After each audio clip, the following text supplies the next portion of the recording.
this next piece of lessons learned from my journey is not necessarily a new one. I learned it before. I learned it actually back when I was a brown belt. I was rolling with AJ Souza, and he was just smoking me, beating me very easily. And the feedback that he gave me was that I was too giving. And what he meant by that was I was just letting him grab me, and then he would proceed to just beat the crap out of me. But it was because I was letting him get the first grip. And it's kind of been the story from kind of brown belt up. When you're against the better opponent, if you let them get that first advantage and they drive you into their game, you're probably not going to get out unless there's a big skill gap between you and them. And now competing at black belt, I'm feeling the exact same thing. Every black belt that competes, and most black belts in general, have some game that they're amazing at. If they push you into that game, your life's going to suck. So simply, and I kind of re-felt that when I went to California and visited some gyms out there, you cannot let people grab you. Once they get their grips, life is going to suck. So I've just been kind of become very dogged about, before I proceed, I break grips. Even from the very beginning of the match, if I'm over here with Crystal and we're trying to decide how this starts, I don't let Crystal just grab me. Because in the past, I just let her grab me, like, oh, I grab her too, and we're even, and it's okay. It's not okay. So she grabs me, no, I'm just going to simply I want to decide how the match is engaged. So I'm simply just hand fighting. And I want this match to be engaged where I want it, whether it be here or there. The same thing goes for advantage positions for legs or for passing. So if Crystal has half guard on me and she has a butterfly hook in here, this wedge right now is super strong for her to start going for sweeps and leg locks and all kinds of stuff.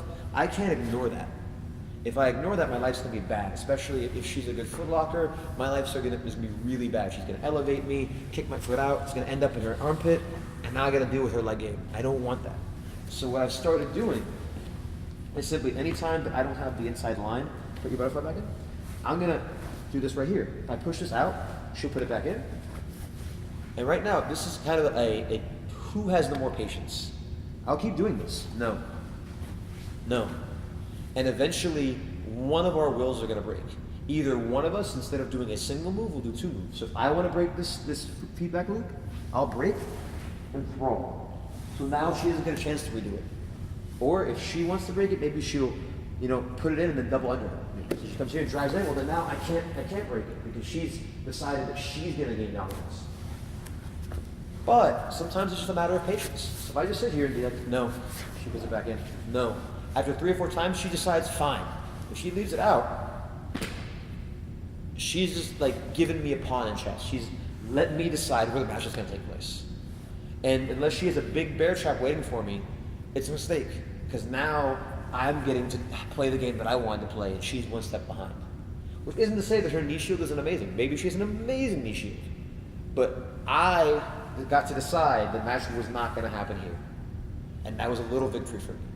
And what I'm noticing more and more, the better opponents that I faced, those tiny victories matter more and more. So that little change in my game has been helping me a lot. So anything that occurs as I'm rolling, if I let somebody have that little advantage, I have a bad time.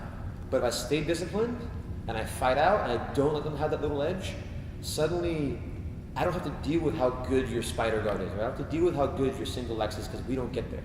The match happens on my terms. Now, mind you, if both of us get that way, then the entire match becomes no. And we never do anything, and that sucks. But that's going to lead to you having to evolve. So now, instead of being like I was before, I used to just go, I have a grip, and then think about what's next. If she's going to break that grip immediately, well, then that's not enough. So now it has to be more, I have a grip, and I'm doing something with it. Just like if you look at good judoka, they don't grab and hold. They grab and throw. I think for jiu-jitsu, once everyone gets disciplined, you have to kind of have your next move already planned. You can't simply be like, oh good, I have a grip. That's not enough because she's going to break that grip. Or as I'm establishing, she's going to break it. So that's my takeaway, is just be dogged on your grips, and then once you've done that, be dogged on breaking their grips, and then lastly, start building combo moves. Grab and go. Don't just grab and hold. So that's my takeaway.